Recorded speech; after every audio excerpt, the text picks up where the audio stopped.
Good afternoon, everybody. It is 12 o'clock. We're going to go ahead and get started. My name is Kelly Gentrup. I am the Economic Development Specialist here at Southeast Nebraska Development District. This is part 2 of our 4-part tax increment financing workshop series. I'm really excited about today's event. We have Jeremy Voss. He's a business development specialist at Untamed Equity in Davenport, Iowa, and is going to be providing a presentation on the banking perspective of TIF. So Jeremy, I'm going to turn it over to you if you want to go ahead and share your presentation, and then we'll go ahead and get started. Will do. All right, let's see if I can figure this out.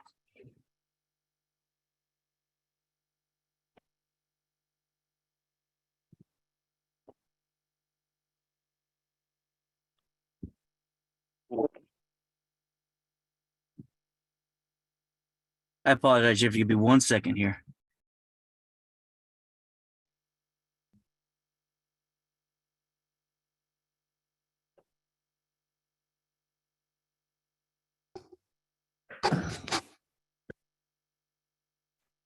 Ah.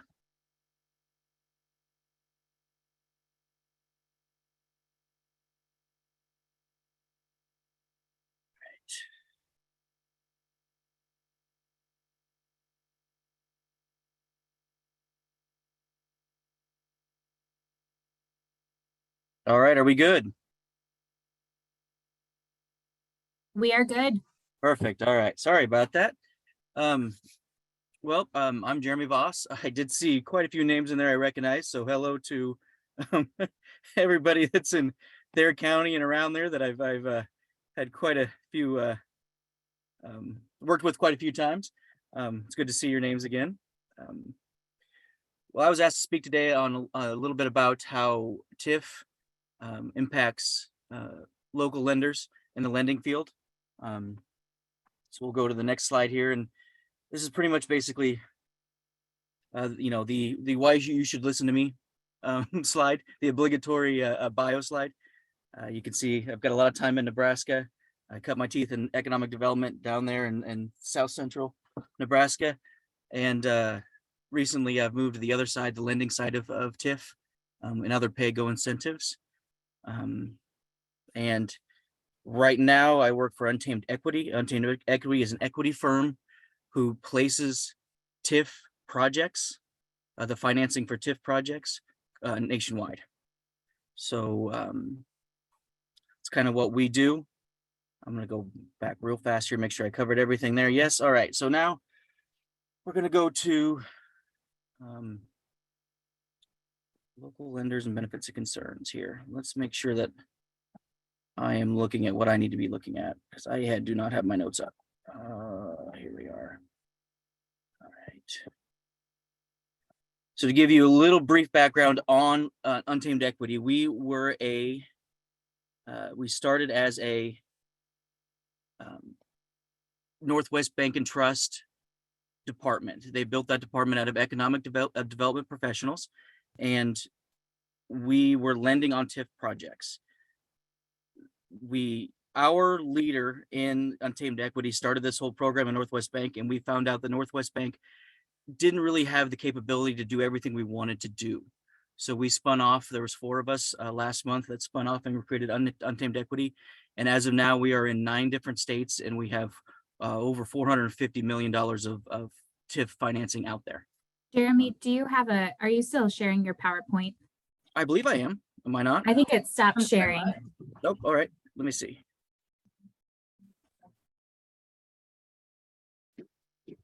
You'd think I'd be used to this by now.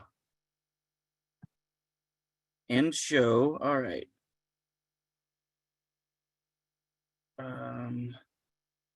Share screen.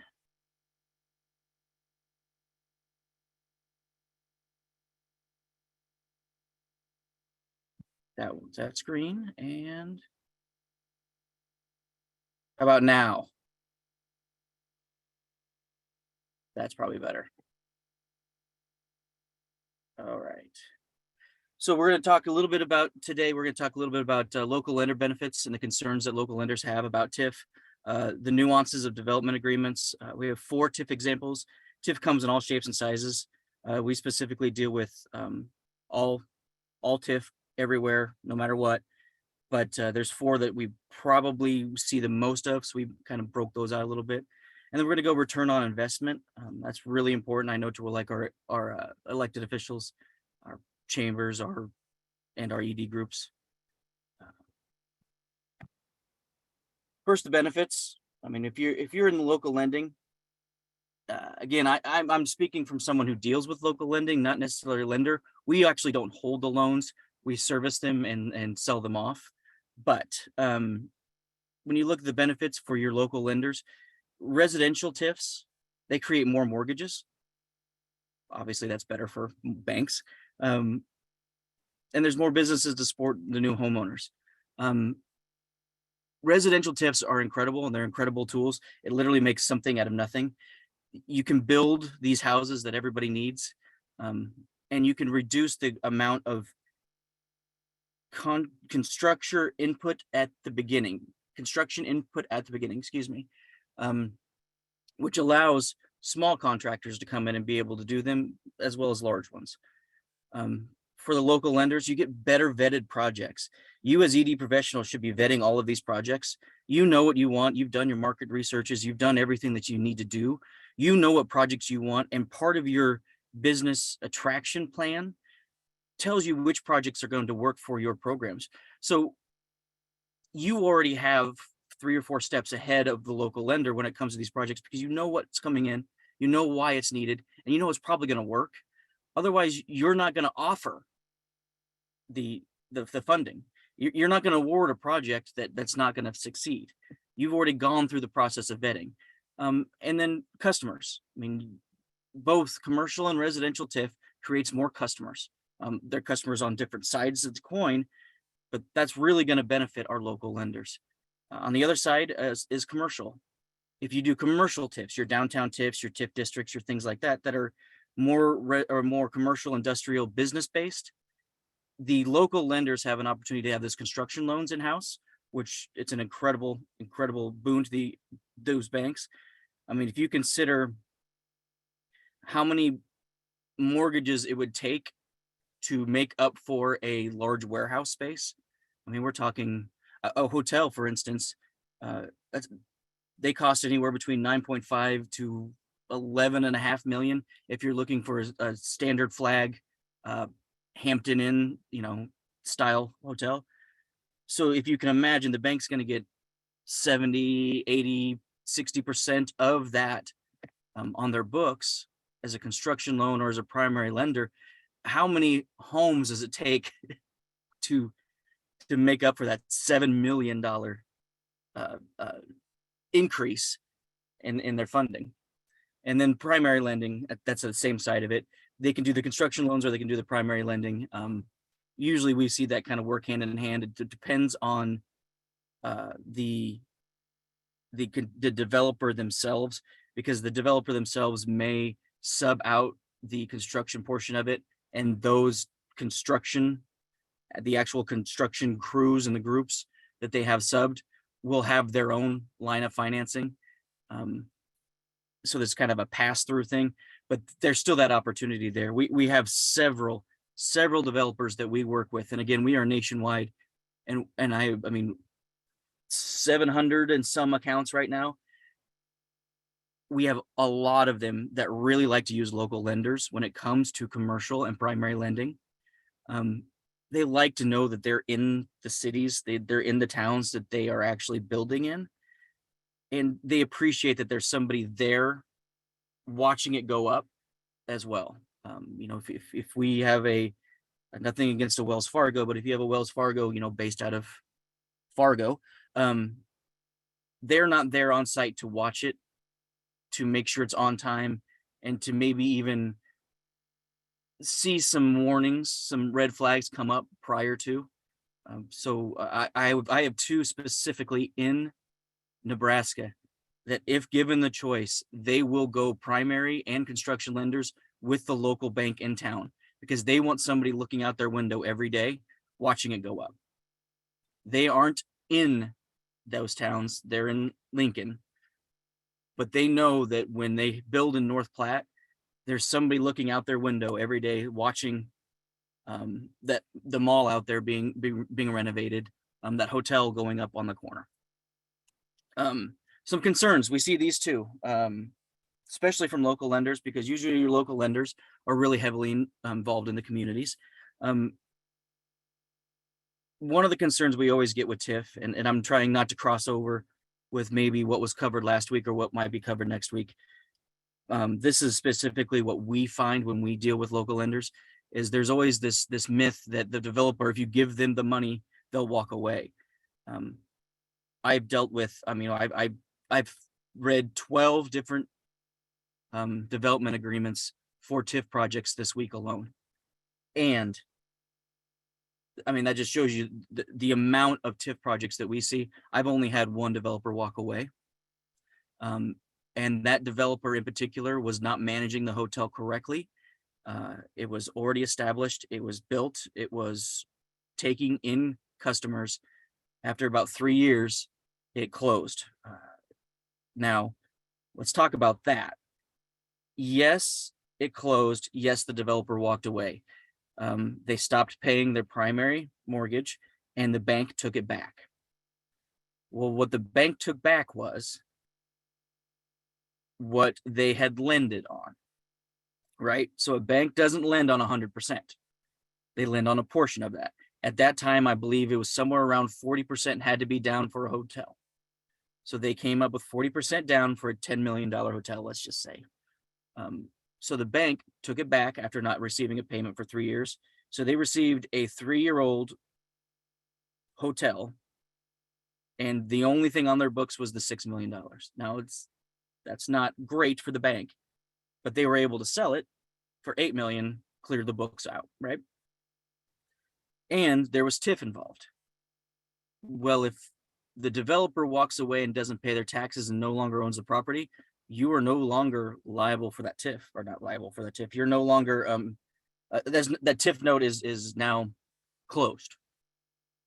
So the city didn't have to pay any TIF either because they hadn't even come to their taxing year. TIF is formed off of the previous year's taxes. So if we go 3 years down, their certificate deposit was within the first year and a half. They started seeing customers after that first year and a half. They had not paid taxes, so they had not received any rebates for the TIF. So the city got a brand new hotel. The bank, they were kind of stuck for a little while, but they found somebody to take it over, and that person got a pretty good deal on it. And now there's a great relationship with a new owner, a new hotel, and there was no TIF paid out for it. So even though we hear about all of these developers walking away, I have only seen it one time, and even that worked out pretty well. So I would say that almost goes under the realm of urban legend, that we hear about all the bad things, but I don't know if anybody has seen. Omaha set records last year and this year for the amount of TIF they've given out. None of those projects have gone belly up, not a single one of them. So we don't hear about them when they're successful. We only hear about them when they're not successful, and we hear about them a lot when they're not successful. That story keeps circulating and milling through, and we could talk about the project downtown Omaha by Creighton. It's called the Logan Hotel. It's an old rehab of a building down there by the interstate, and they overperformed. They are actually taking some of those rebates that they're getting back, and they're building a restaurant in the base of it, which was not planned. So there's a hotel, there's a restaurant. They're going to pay off that probably in about 7 years, if we look at the numbers correctly. And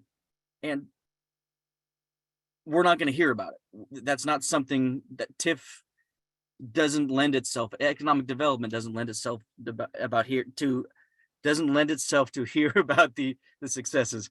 We tend to rely more on the negatives. So again, the developer walking away, we don't see that as an issue. That's how we can do what we do. And I'll talk about what we do later, but specifically, if that was an issue, my job wouldn't exist, monetization wouldn't exist, and TIF lending wouldn't exist. And then the next thing is TIF takes away taxes or increases taxes on citizens. We hear this all the time in the papers. I'm sure you guys hear it all the time too. That's just not how TIF works. I think you learned this last week. That's not how TIF works. That's how abatement works. Abatement is taking, removing or reducing taxes in order to pay for, in order to spur economies.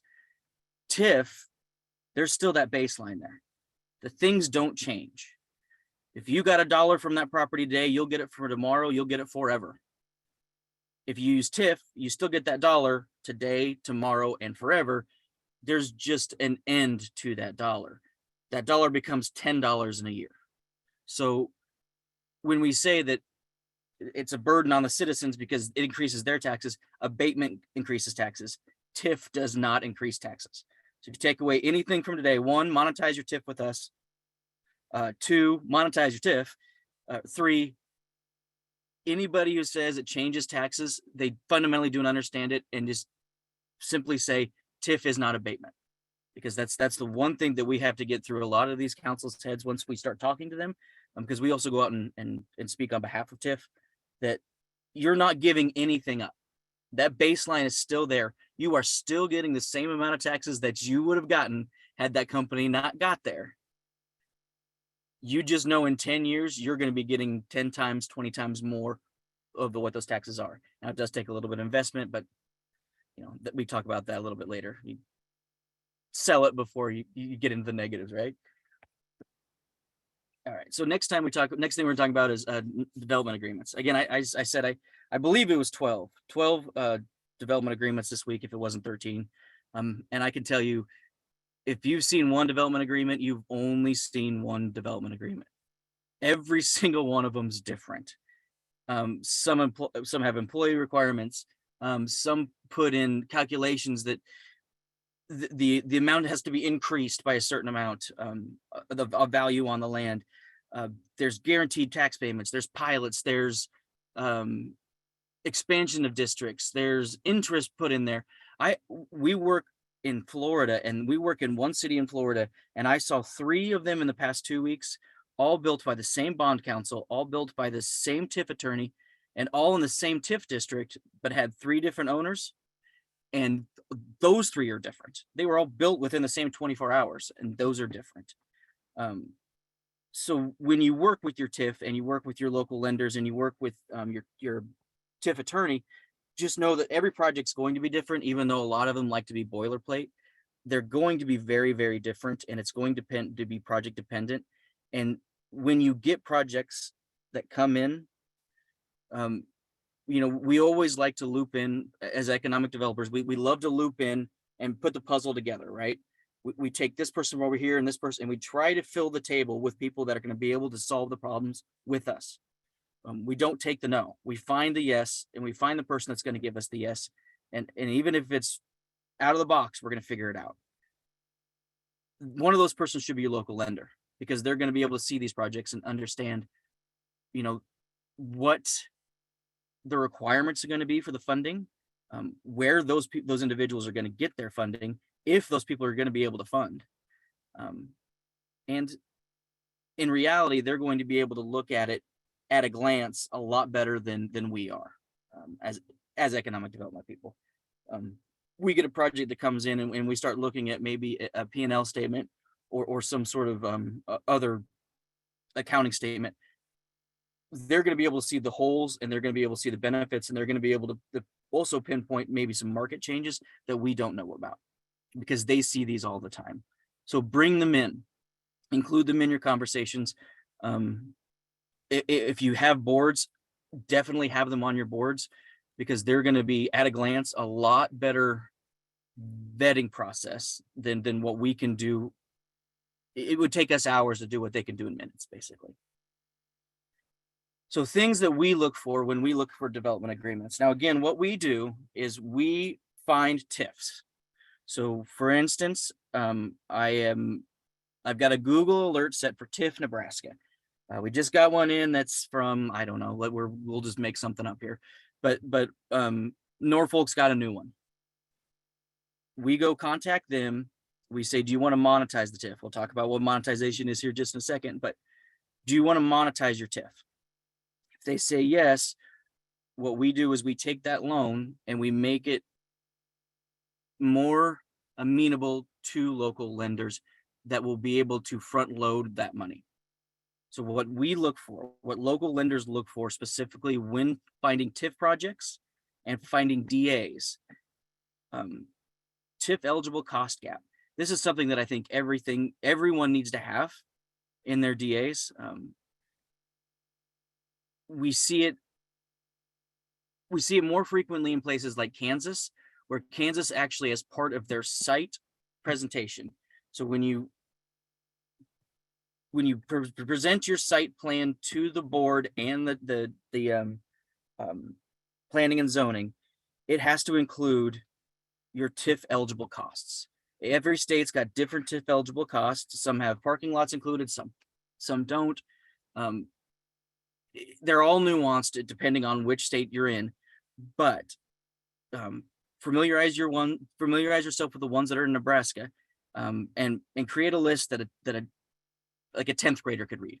Create a list that is very simple to read, very easy, that when they say, substructure of basement, is that included? So use common words, make sure that your developer knows what those are, make sure you know what those costs are when you go in, because then you can make your award to that.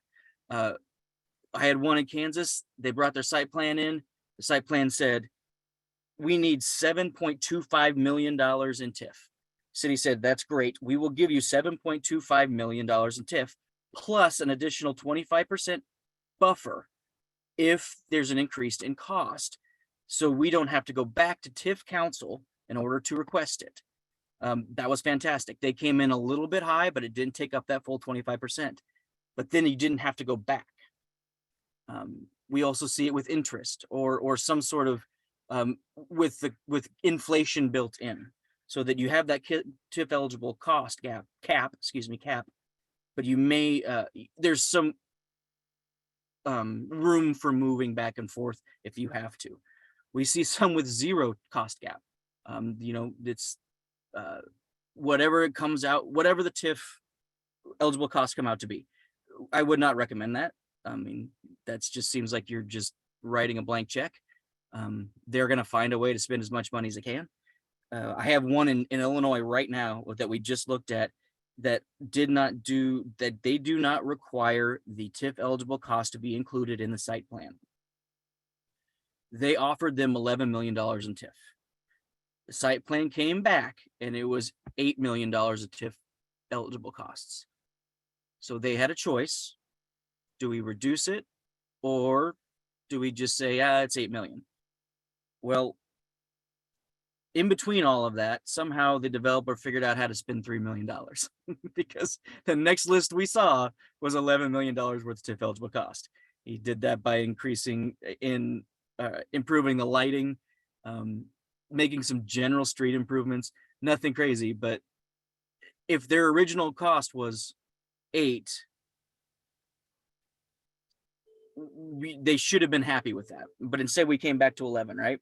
And why was that? It's because that was on the table. Sorry about that. There's a car alarm going off behind me here. Now, next are dates of payments.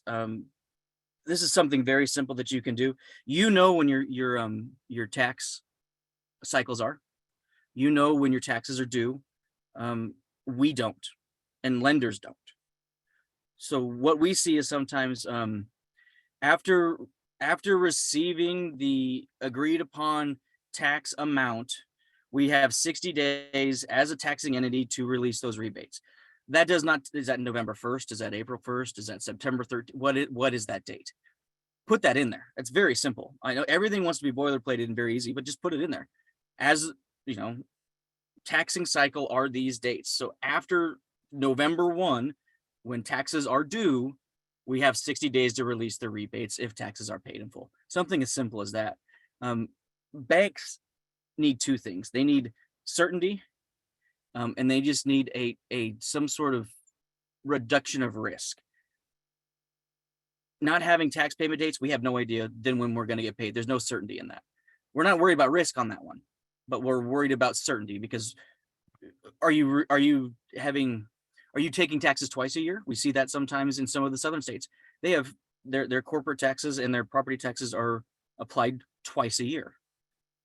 Well, then we're going to get two payments, and we need to know that because we are working on interest and interest reserve and a bunch of other calculations. And your developers need to know that. Your developers need to know when they have to pay their taxes. They don't want to be surprised by a tax payment if they sign a certificate of occupancy in October and the taxes come out in December and you charge them those 2 months and they were unaware of that. They just need to know that. And then the next one, we talked about the bank needing certainty and a reduction of risk. This is the reduction of risk, minimum EAV. Now, minimum EAV just says, this is the minimum amount we are going to assess to this property for the length of the TIF. You would be surprised who does not have these. Like it's just whatever it is. That does not help us. Like if we see DAs that don't have this language in it at all. It's whatever it is at signing, whatever it is at this date, whatever it'll be every year we will reevaluate. It is better just to put a minimum EAV in there saying this property on this date owes $15,000 of annual property taxes. For the length of the TIF, this is what they pay. This also allows you to say, if you want to slide scale, West Des Moines does a sliding scale. They do a 5-year TIF, and the first year is, I believe, is 10%, the next year is 30%, and they just keep jumping up until the 5th year they pay 100% of the property taxes. This is where all of that language, you can actually build your DA to benefit you a little bit better. And it also allows the developer to feel more comfortable. I know developers aren't comfortable paying money, but they're even less comfortable not knowing how much money they're going to have to pay. We ran into a deal here in rural Iowa. Very, very large company came in and they said, we need to lock this in because we built a facility on the other side of the state. And in between us signing the DA and actually executing the DA, so the initial signing and the execution of it, 2% more taxes were levied because they knew they were going to have to go back to the current property taxes, and they got more property taxes than they were initially planning on. It was just kind of I wouldn't say they pulled the wool over their eyes or anything like that, but they were kind of sneaky about it, saying, oh, you guys are going to come in and you're going to buy this much land and you have this much property. Why don't we increase the rate a little bit so that your baseline is more. They still did the deal. They were a big enough company they could absorb it, but they were not happy with it. So they wanted to set it as soon as it was executed. Or excuse me, as soon as it was signed. But they were also willing to do a pilot or some other funding mechanism, knowing that, yeah, it's not really fair for us to come in and buy unusable brownfield land and pay $1,000 for the next 30 years on it. That's just not going to work. So they were able to work with the community, and most developers are willing to do that. That's why we like to put that minimum EAV in there, so everybody's on the same page. And usually that page benefits the city a little bit more than it would if it was just fluctuating, because you can kind of come to the table and say, hey, this is what's going to happen, and usually they're okay with it. I mean, they're getting a tax rebate for 30 years. If you've got to increase it by $1,000 a year or whatever it might be, in order to cover the administration costs or anything else, they're usually fine with it. The red flags that we see. So I know that, and I apologize. Are there any questions?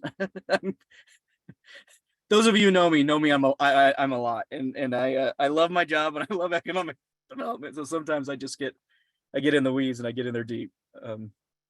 So we can pause here if there's any questions or if there's anything.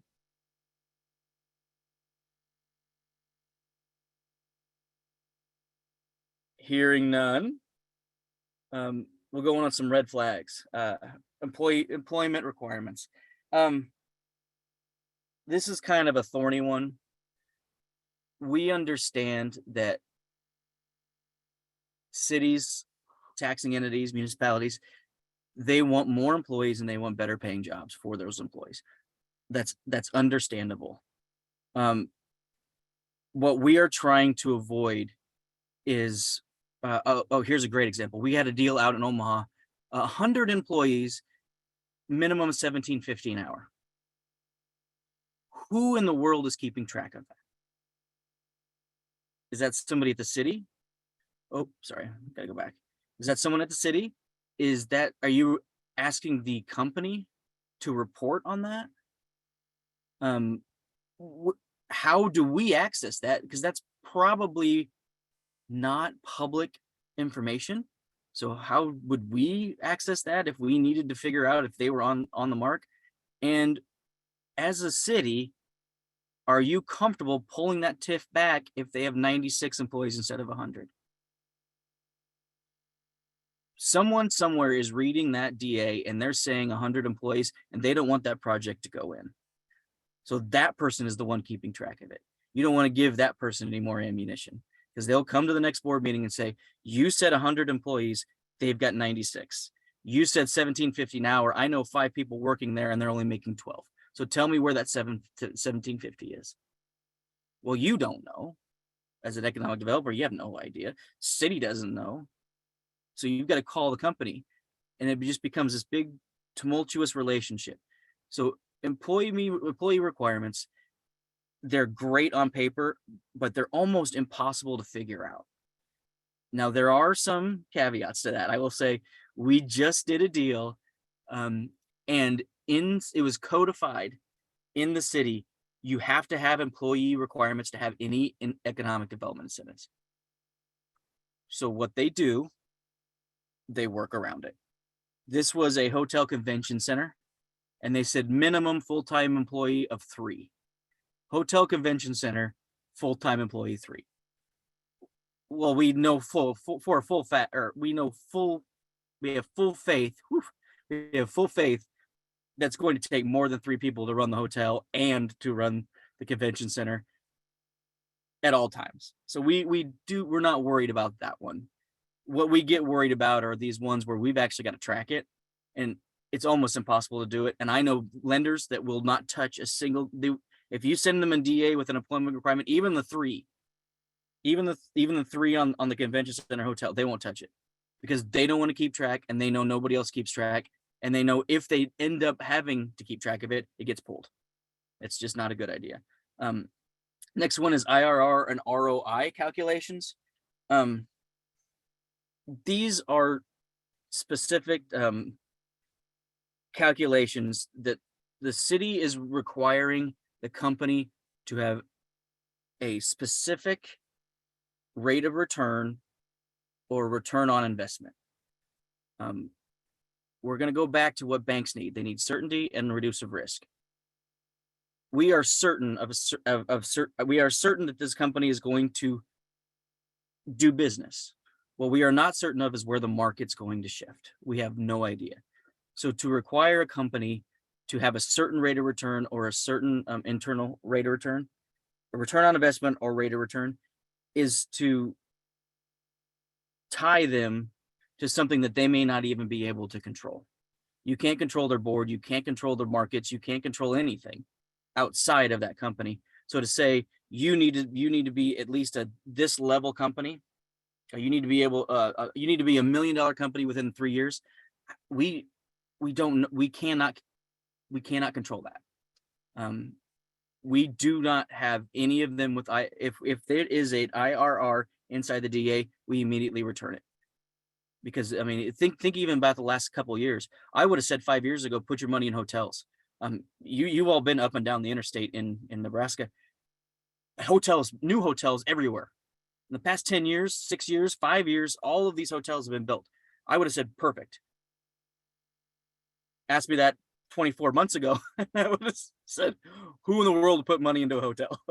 So we cannot calculate what the market's going to do on all these fluctuations. So leave those out. Don't require the company to do anything.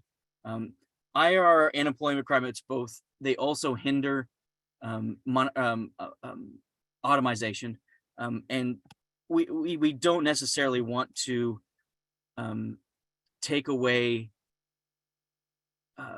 we don't want to necessarily take away an advantage that a company might have if they need to do some more automation. We understand we don't want to subsidize a company coming in and doing only robot work, not hiring anyone. But we've all seen it. The markets, the employment market is terrible right now. Everybody's looking.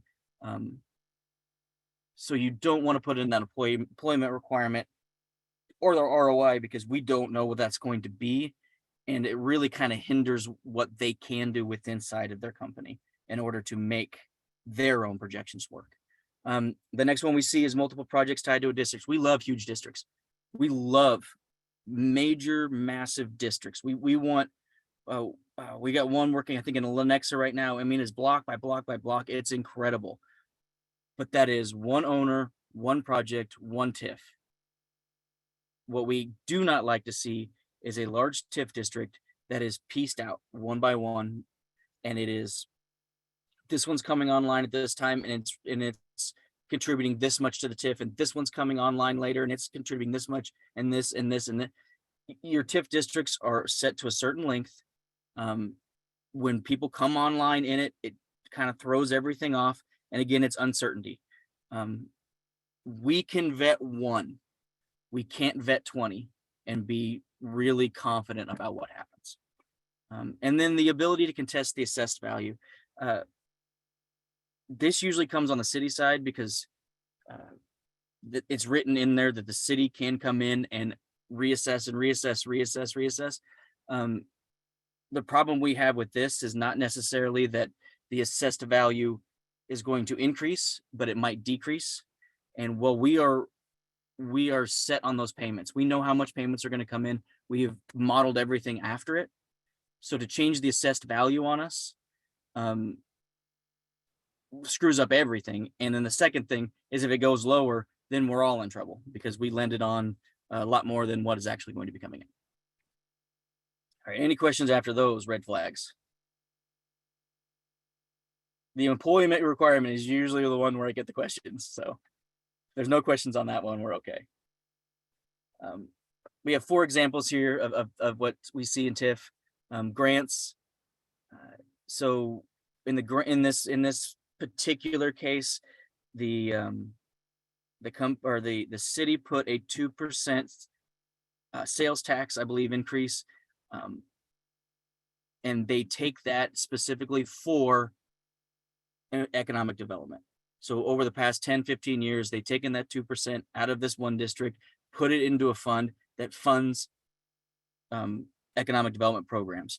They've tapped that, and they've given this hotel project, this hotel project one we're talking about here, they've given them $8 million out of that bridge loan, out of that grant as a bridge loan. They just said, here's your TIF, go. Now that's not that simple. There's still the rebating. There's still you have to pay your taxes, and we pay your bills. You pay your taxes on the back end of it, but it's it works out of a grant pocket.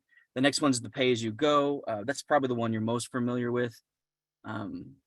This one was a $7 million one. It was $41 million mixed use, but a $7 million TIF. It was really, really well done. Unfortunately, it is highly sensitive. I was going to actually give you these 4 so you could have a look at them. I worked through 3 of them, but this pay as you go one is very highly sensitive, so I was unable to actually scrub it enough so it made any sense.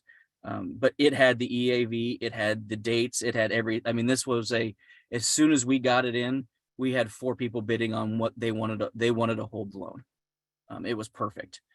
TIF note, this is where the community gives a note or a promissory note to the developer that can go out and sell the note to get the money up front.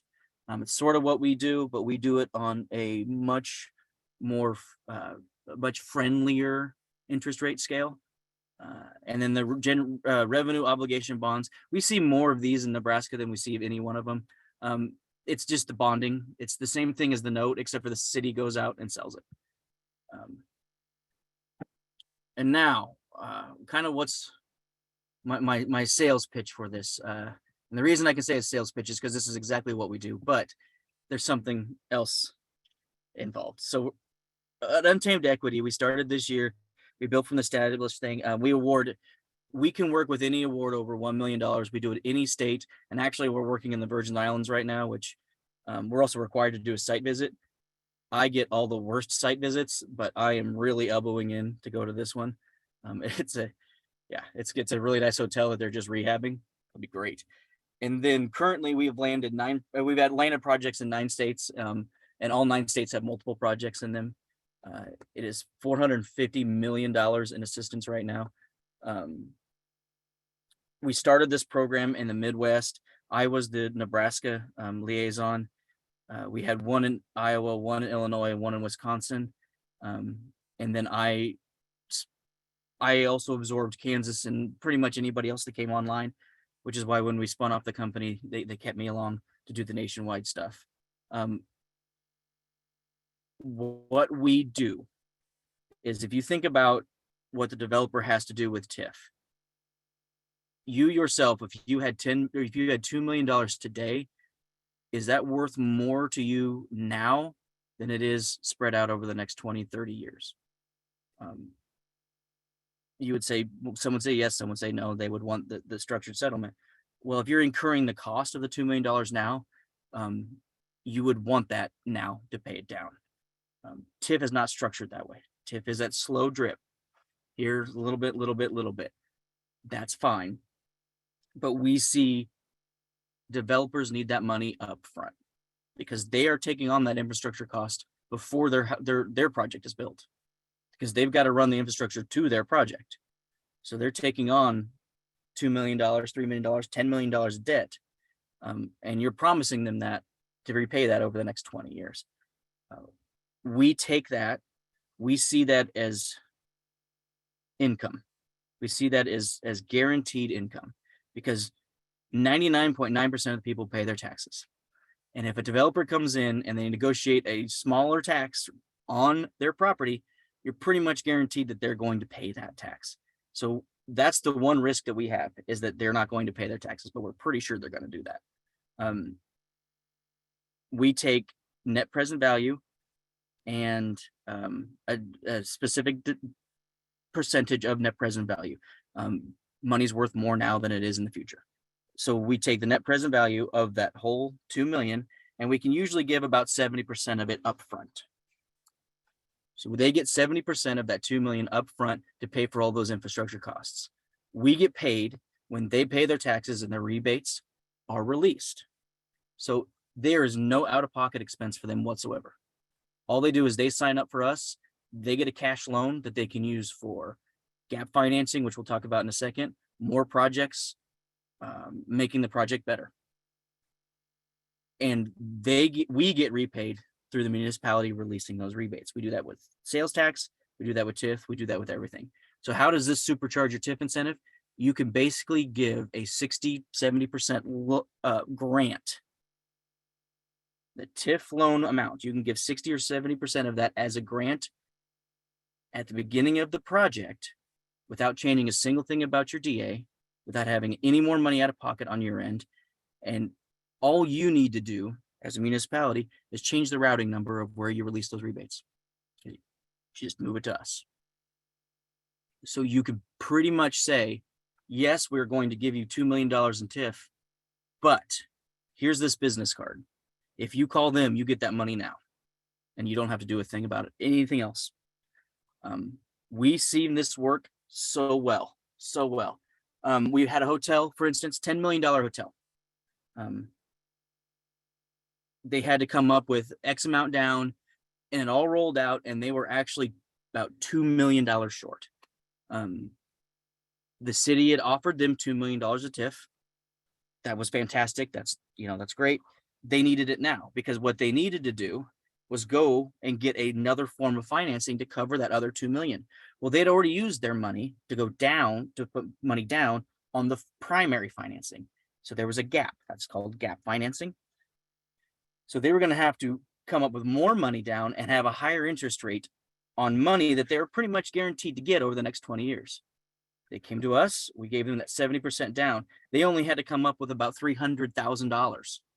Well, that is an entirely different pot of money than 2 million, right? So they had to come up with $300,000, and we were able to front load that TIF. They were able to pay for that infrastructure and come in, and they were so excited about everything that happened there because they didn't have to go back. They were actually able to build out additional space and put a restaurant on it. Same thing, we had another project in Kansas. They didn't need the money. This was a large hotel firm that has hotels all over the place. This is way out on 70 out there. Yeah, well, like pretty much Colorado. And it was a lot of money in TIF because they were moving the town closer to the interstate. They didn't need the money, but what they did instead was they built a restaurant in the basement, the ground floor of the hotel. They were able to lease that space. So they leased the space, which gave them another revenue avenue of funding. And all in all, in the end of it, they came out with an ROI that was just unheard of. And they were so happy with the way they did it. And they were so happy that the economic development group contacted us that they became lifetime members of the group, even though they don't go to meetings. They don't care about any of that stuff. They just said, what does it cost to be a lifetime member? Here's your money, run your organization. That was one big boon for us was that one. We've got a lot of really good testimonials out of that group. Now, that's my sales pitch for what we do. The reason we don't do a lot in Nebraska is because a lot of your local lenders already do this. Hastings is a great example. Hastings has got, I believe it's Pinnacle Bank up there. Anytime there's TIF, they look to monetize it. They look to front load it and do the same thing that we're doing. I believe there's one in North Platte that does the same thing. It is well known in the Nebraska banking world on how to do this and what to do. But think of this on the economic development side. If you're able to give this TIF incentive 50% upfront, and you don't have to do any work, it makes you look really good. There is an interest rate involved, not on your end, on their end, but it is way better than what they're going to get on the bond markets. And it is way better than they're going to get as a cash loan anywhere. I mean, I think we're working at 2.5 over 5-year bonds. So we're still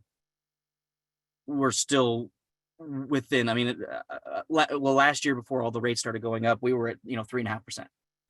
You cannot get a cash loan for that. So you can save projects by this gap financing, or if they don't need the gap financing, you can enhance their projects, putting more money in their pocket and more ROI, which is the next slide here. This is a lot of numbers. I'm not going to go over this, but basically what this is saying, let's just look at the developer benefit here. Instead of 5% for 10 years there, and they have to put in $2 million, they're only going to require, less than half of that upfront. If you can save your you can save your developers or your project people half the money down, I mean, why wouldn't you? And again, we take the risk. The other benefit, to this that we see time and time again, you now have a vested partner in these projects. So they have a loan out with us. This is what we create. We create a loan. Any delays, any problems, any things that comes up that would normally be make a hairy situation for you all, we find out way before it usually drips down to you, because we get red flags all the time. Hey, this is no longer a managing partner of this organization. Well, we know that before anybody because we have to run those reports monthly to make sure that they're still in compliance. We know before a lot of these problems actually come to the surface what's happening, and we can try and solve them ahead of time because now we have vested interest in this. We want them to pay back the loan, and they cannot pay back the loan if they do not meet your benchmarks, if they do not pay your taxes, and they do not complete their project, because you pull the TIF back. So we make sure that all of the problems that usually come up are solved way ahead of time. And then this is just a brief overview of all of it. To the city, you can increase the value of the TIF incentive because cash is worth more now than it is in the future. Again, we're talking about gap financing on that second one. And you don't have to, there's no city funds, nothing has to change. All you need to do is change the routing number, and maybe put some minimum EAV, some TIF caps, some of the things that we talked about that are in the better development agreements anyway. And then developer upfront cash, ROI, all of that, everybody wins. And again, if you don't contact us, which it's my sales pitch, contact us. We're professionals. We do it all over the place. We know what we're doing. Contact your local lender when you start to do a TIF and ask them if they're willing to do this. And if they're not familiar with it, have them contact us. We're always looking for partners. We're always looking to educate. They built this department out of ED professionals. I was not in the banking world before I got this job. They specifically found me through one of my peers and offered it to me. I mean, I don't know underwriting. I don't, but I know economic development and I know TIF. So we work with you as partners. We want to see projects. We don't want to see loans. So if you're working with your local lender, we'll educate them and have them figure this stuff out if they would rather have it in-house.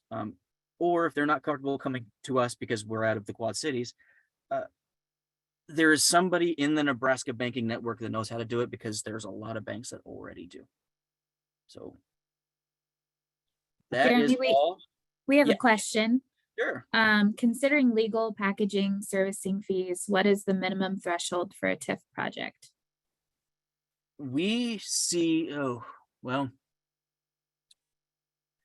I'm going to give you the legal answer of depends. The minimum for us is $1 million because of our legal fees, and the amount of work that it takes us. We charge a percentage of closing, and because of that, our cap is $1 million. Because at anything under $1 million, we really do not, we don't get any benefit out of. Now, that's not to say that if there is a city that has a 500, but they've got 3 or 4 other things coming online, we'll absolutely work with partners and try and figure out, the best way to do it. I've closed ones that are $200,000 and we lost money on them, but that same developer, they were testing the waters and they came back to us 2 more times. Now for municipalities, on the other hand, that depends on what your TIF attorney charges. I don't know, but we've seen, I mean, again, my job is to do research more than it is to do anything. And I saw one the other day for $20,000. I believe it was an apartment complex in North Chicago. $20,000 TIF. That was all it was. They just needed to update the sewer system going into it. That was all. So now Chicago's a little bit different animal because they have all those funds and they probably see the benefit before the cost. But does that answer your question? Were you asking about the municipality part of it or what we do? I think this was a Tom Bliss question that came directly to me. So Tom, if you want to unmute and go ahead. Thanks, Jeremy. Nope, that was it. Okay, good. Yeah. It all depends on your cities. We see a lot of projects under $1 million. We do. We just like to say the million's the cap for us, but yeah, we see 200, 350. I think there was one in Vermont the other day that was like $17,000.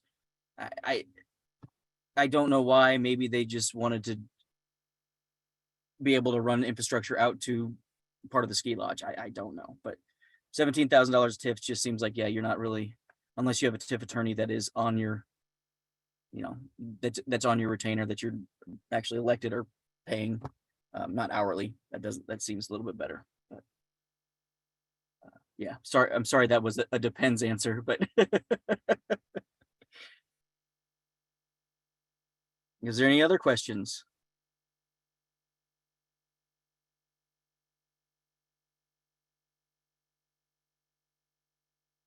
Well, I apologize. I got a little mush mouthy there, and I talk quickly, but I really enjoy this work. I love this job. I love working with ED professionals, and I love being on the other side of it. I love closing deals that weren't not able to get there. Um, I saw several here in Iowa that we just couldn't make happen because there was that second amount of financing that they just couldn't get, and to be able to provide a gap financing option that doesn't have anybody out of pocket. We saw that gap and we decided that that's something we need to fill. And so if you need us, let us know. I'm available anytime, every time. That's my personal number there. I don't have an office number, so you'll get me. I answer them all. Otherwise, do get into the Nebraska Banking Network, because a Pinnacle and Hastings, I know, does it. Nebraska Land does some of it. I cannot tell you the rest of them, but I know there's probably 5 or 6 regional banks that all do what we do. So if you're doing a TIF, monetize it, because it makes your project even better. And include your local lenders in all of your economic development endeavors. Thank you, Jeremy, for your presentation. We did record this, and then we also have Jeremy's presentation slides that we will share with the group. Our next presentation is next Wednesday. That is from a legal perspective. David Levy with Baird Home is going to be presenting on the legal perspective. And then on October 5th, Tobias Templemeyer with the City of Beatrice is going to be presenting on the community economic development. So if there are certain things that you would like to see from the upcoming presentations, please feel free to reach out to me directly and let me know what you'd like to hear about. I want to thank you all for attending this afternoon, and I hope you have a great rest of your day. Thank you.